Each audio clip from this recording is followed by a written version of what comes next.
Picture this. You're sitting in a meeting room.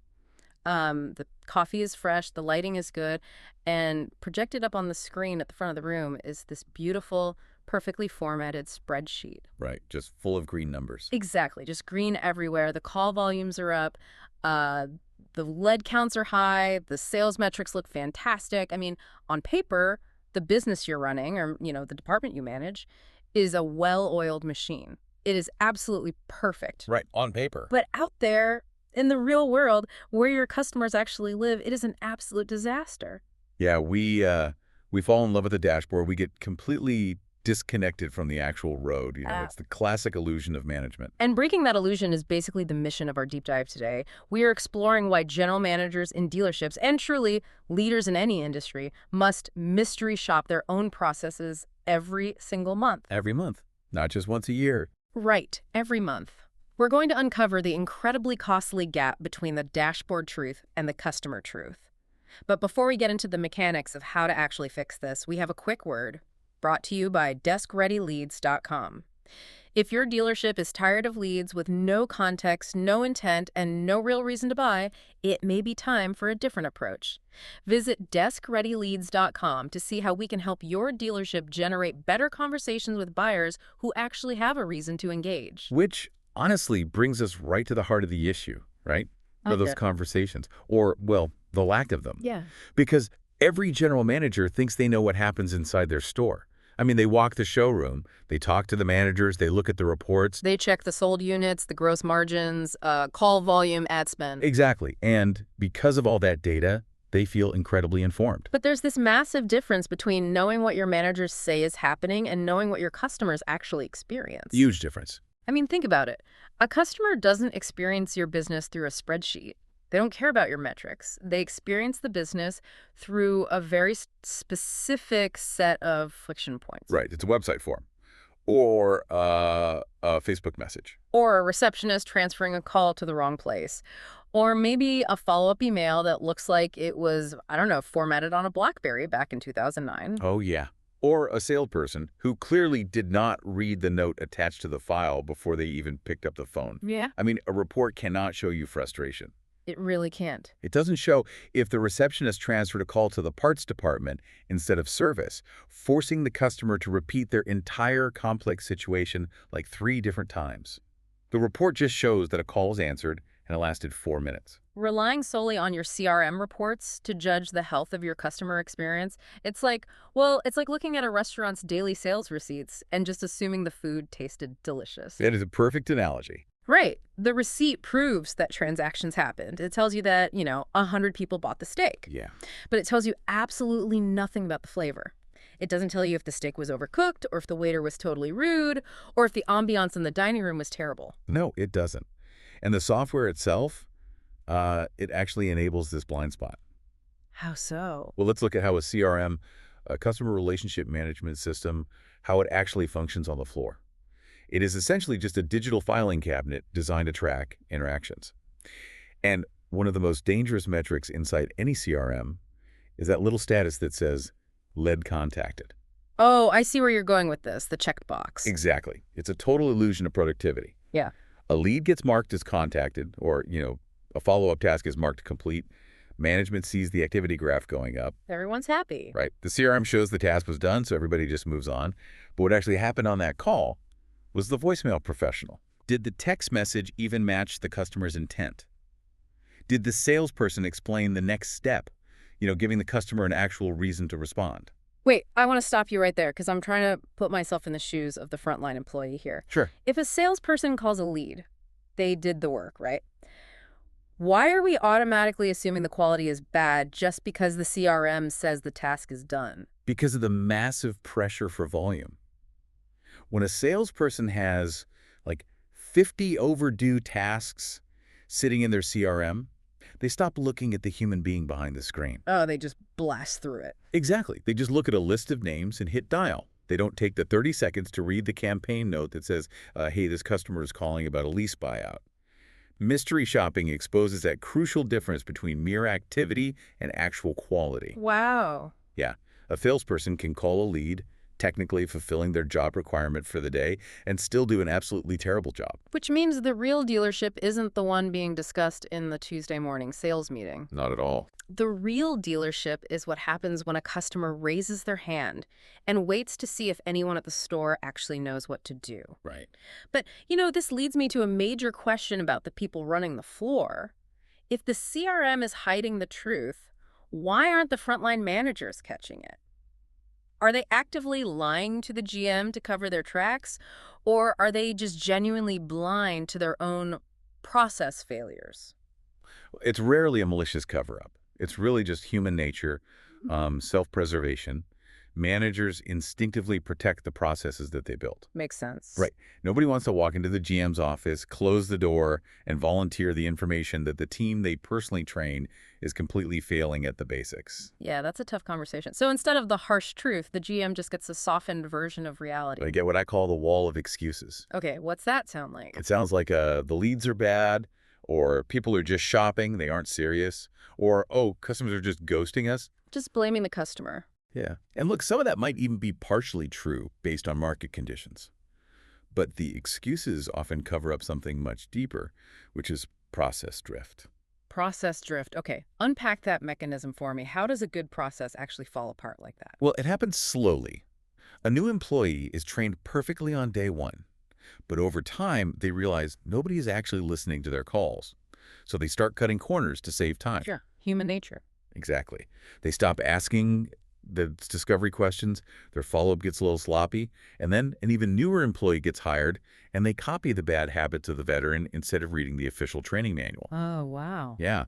So the manager might genuinely believe the team is working hard, but the script has completely decayed. Mystery shopping cuts right through that wall of excuses because it forces the manager to experience the store the exact same way the customer does. Okay, so the internal processes are fiercely defended by the managers. We get that. But what happens when a customer tries to interact with the front door of the business, the advertising? Because the disconnect here is completely wild to me. Oh, it's huge. A GM shouldn't just mystery shop the sales team. They have to mystery shop their own advertising. Right. You have to click your own ads, fill out your own trade valuation tools on the website. You have to see what your marketing dollars are actually buying out there in the wild. There are some really painful examples of this, like a dealership runs a highly specific ad that says payment relief event. Yeah. The customer clicks it, submits all their financial information, and then the salesperson calls and casually just asks, so are you interested in a vehicle? A total, complete loss of context. Right. Or the ad says, we buy cars, and the call center rep gets on the phone and asks, what car are you looking to buy? Yep. They didn't even read the ad the customer clicked on. But the one that really, truly stopped me in my tracks is the Spanish language blind spot. Oh, that is a perfect example of operations just completely undermining marketing. I mean, you have a dealership spending significant money running Spanish language ads, right? Because they actively want leads from Spanish-speaking buyers. Right, they see the market opportunity. Exactly. So they pay an agency for the translation, they run the campaign, the customer clicks, and then the automated follow-up text is entirely in English. Or the salesperson who eventually calls doesn't speak a single word of Spanish. It's crazy. You are paying money to acquire the lead, but you are blatantly disrespecting the customer by having absolutely no infrastructure to help them in their language. Yeah, look at the underlying logic of that failure. A GM who doesn't mystery shop their ads is literally funding frustration. Funding frustration. I like that phrase. It's true. The life cycle of that marketing dollar is tragic. It did its job perfectly. It got the targeted customer to stop scrolling, read the offer, and raise their hand. But the operations team killed the opportunity by dropping the context. Running an ad is not a process. If you spend money on ads, but your internal follow-up cannot support the promise of that ad, you aren't building a pipeline. You're just buying resentment. Exactly. Yeah. You are paying to make people annoyed with your brand. Okay, so the context gets totally lost at the ad level. But let's zoom in on the exact moment the opportunity permanently dies. That very first human interaction. The first call. This is where so much money just evaporates into thin air. Yeah. And usually it starts with one of the most common, lazy opening lines in sales. Which is, Are you still interested? oh, oof. I have received that call. It feels terrible. Right. It completely ignores the reason the person submitted the lead in the first place. Hmm. And worse, it gives the customer an incredibly easy out. Oh, yeah, they can just say no. Exactly. They just say, nope, and hang up the phone. Oh. Good follow-up requires continuity. If it's a payment relief lead, the opener should be something like, hey, I saw you were looking into payment relief options. Are you mainly trying to lower your current payment or trade out of something that no longer fits? Ah, keeping the thread alive. Yes. You have to continue the conversation the ad started, not force the customer to restart from scratch. No, I am going to challenge you on this a bit, specifically regarding the BDC, the Business Development Center. For those unfamiliar, this is essentially the internal call center of a dealership. Right. Their primary job is to handle inbound and outbound leads and book appointments. So if their only metric for success is getting feet in the door, why is it a bad thing if they try to lock down a time right away? Shouldn't they just ask, hey, when can you come in? Look, that is a completely fair question, and it gets to the core of why intent matters.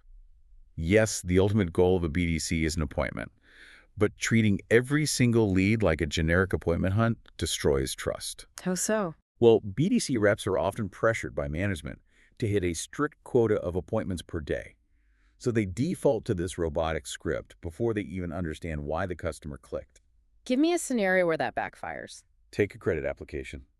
That is one of the highest intent, highest stress leads a business can get. Oh, yeah, definitely. That customer is not casually browsing for fun.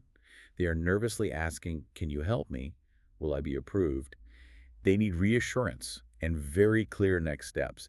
Now, compare that to someone who just wants to sell their used car outright. Two totally different mindsets. Exactly. If the BDC treats that nervous credit app customer exactly the same as the confident seller, it feels completely tone deaf. If someone says they want to sell their car, and the BDC asks, well, what new vehicle are you interested in? The customer immediately realizes they're talking to a script, not a real person. They realize nobody is actually listening to them. Exactly. And this exact same dynamic applies to the service department, which is constantly overlooked in these discussions. Service isn't just about turning wrenches and doing repairs. But wait, isn't the service department just a scheduling issue? You call, you book a time, you drop the car off. How does process drift really hurt that? Because service is your primary engine for customer retention. It is the gateway to future vehicle sales and trade acquisitions. Oh, I see. Yeah. If a customer calls about a stressful check engine light or, a confusing recall notice, and the service advisor is totally dismissive, you don't just lose a $300 repair order, you lose the entire relationship. Mishandling a service call costs the dealership the next major purchase. All right, let's step back for a second. The listener is likely sitting here realizing that their own systems might be absolutely full of these exact blind spots. The CRM is painting this falsely positive picture. The managers are shielding the broken processes. The advertising promises aren't matching the follow-up. It's a lot to take in. It is. So how does a leader actually execute a mystery shopping strategy? Because look, if a GM just starts calling their own staff anonymously and yelling at them when they mess up, that is going to start an absolute mutiny. Oh, 100%. Right. Employees will feel constantly under attack. Yeah, positioning is the most critical part of this entire endeavor. Mystery shopping cannot be a gotcha tool designed to punish people. Right. If your team thinks you're just trying to catch them making a mistake, they will resent the entire exercise. They'll actually start hiding their errors instead of fixing them. That makes sense. It must be positioned strictly as a tool to uncover training gaps and system failures. It makes me think of a fire drill. Okay, how so? Well, you don't run a fire drill to embarrass the person who trips in the hallway. You run the drill to make sure the alarm system actually sounds, that the sprinkler system engages, and that the emergency exits aren't blocked by, like, a stack of old chairs. You are testing the infrastructure. That captures the intent perfectly. That's exactly it. And to test that infrastructure without overwhelming the staff, you have to build a schedule. Okay. You do not try to mystery shop every single department in 1 week. You spread it out. Month 1, you test a standard website vehicle lead. Month 2, you test a Facebook Messenger campaign. Keep it focused. Right. Month 3, you do a simple phone up to the receptionist to see how long it takes to reach the parts department. By month 7, you're finally testing that Spanish language ad. So you basically create a rotating inspection machine, but what does the actual test look like? You must use realistic scenarios. You cannot call and ask vague, unnatural questions. Use actual campaign scenario. Say, hey, I saw your ad about lowering my payment. I'm currently paying $700 a month, and I want to see my options. Give them a real pitch to hit. Exactly. Give them something real to react to. And then you evaluate the interaction using a strict 1 to 5 scorecard. Let's dig into that scorecard. What separates, say, a 2 from a 5? A scorecard brings objective data to a subjective experience. You're grading 3 main things: response speed, professionalism, and campaign awareness. So a score of 2 might mean the rep answered quickly, but they sounded super annoyed and didn't know anything about the current promotion. A score of 5 means the rep answered within minutes, referenced the specific ad the customer clicked, and clearly outlined the next steps. It removes all the emotion from the evaluation. And I imagine it's not just the human employees getting graded. The vendors have to be on the hook too, right? Oh, absolutely. The vendors are arguably more important to shop because they operate in the background. Your chatbots, your website provider, your CRM automated workflows, your trade-in valuation tool. Right. If a vendor's software fails the mystery shop, for example, if the chatbot asks a totally irrelevant question or traps the customer in an endless loop, the GM needs to know that. You are paying thousands of dollars for those tools. They require auditing just as much as the human staff. So who actually does the sharping? I mean, does the GM have the time for this? Can they just outsource it to a third party and read the summary report? Well, you can outsource the execution of the shop to a third party, to maintain anonymity. But the GM must personally review the results of at least one shop a month. They cannot delegate the review process entirely. I would push back on that. A GM's time is incredibly limited. If they have a trusted manager, why can't that manager just handle the review? Because delegating the review creates another layer of filtering. And the entire point of this exercise is to break through that softened reality the managers are presenting. Oh, right. Back to the wall of excuses. Exactly. The GM needs to hear the unvarnished truth. They need to listen to the actual audio recording or read the exact text exchange. Experiencing the friction firsthand keeps leadership tied to the customer. That makes total sense. Plus, it proves to the staff that the customer experience actually matters to the person at the very top. Which brings us to the most critical phase of this whole machine. What happens after the shop is completed and the scorecard is filled out? This is the what to do next phase.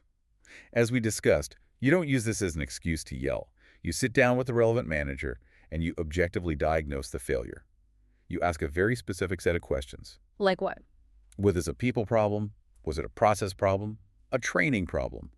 A vendor problem? Or a campaign problem? You isolate the root cause. Give me an example of how that changes the solution. Let's say the BDC used the completely wrong opening line. That is a training problem. The solution is to sit down and practice a specific script for that specific ad. But what if the ad promised a voucher that the sales team knew absolutely nothing about? Not the salesperson's fault. Right. That isn't their fault. That is a campaign problem, which means the marketing department failed to communicate with the floor. Every single mystery shop must produce one concrete, actionable fix. If you do the shop and nothing changes, well, it was just an exercise in complaining. Because people improve what management inspects. If nobody inspects the CRM notes, the notes become useless checkboxes. Yep. If nobody tests the chatbot just becomes an annoyance.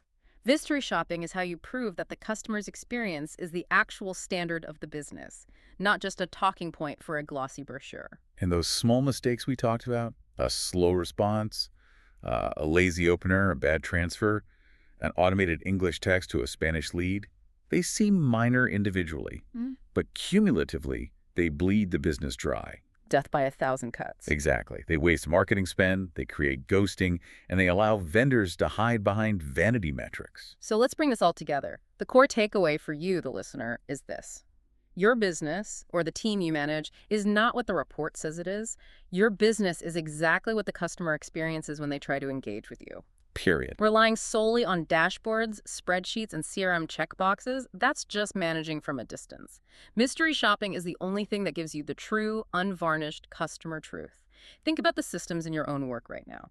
Are you blindly trusting the dashboard, or are you actively walking the path of the end user? It really requires a willingness to be uncomfortable. You have to actively look for the cracks in your own foundation. Which brings us right back to that meeting room we started in. The next time you are staring at a beautiful green spreadsheet that tells you everything is absolutely perfect, I want you to ask yourself one question. If you were to anonymously mystery shop your own business today, based purely on the exact experience you provided, would you hire yourself?